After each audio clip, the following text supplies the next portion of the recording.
Emmerdale twist in early ITVX release as Joe Tate agrees to double-cross another villager. A very desperate Joe Tate, Ned Porteous, has been backed into a corner by Doctor Eddie Crowley, James Hillier, in Emmerdale. A couple of days ago, Joe discovered that Crowley is Kim Tate's Claire King new boyfriend. He had to do his best to keep a straight face in the reveal moment, and not tell Kim and Dawn Taylor, Olivia Bromley, that Crowley was responsible for holding him hostage and performing the illegal kidney transplant operation earlier this year. Joe held his own so he could discover what Crowley was really up to.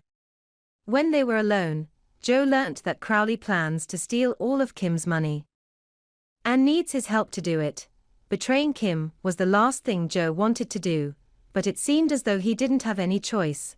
In this evening's episode, Joe attempted to scare Eddie away by confronting him in the stables with a shotgun. With a variety of crimes already under his belt, it was no surprise that Joe couldn't go through with shooting the dodgy surgeon. Crowley reminded Joe that he really didn't have a choice but to help him with the plan.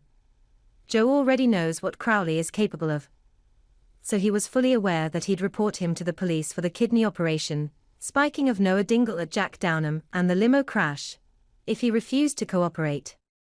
Stressed and worried, Joe told Eddie that evening that he'd spoken to Kim about a business proposition, which is obviously made up. He hoped that the promise of the money would be enough to make Eddie leave, but has been in this game a long time. It would seem he isn't going anywhere until the cash is in his bank account. What a nightmare.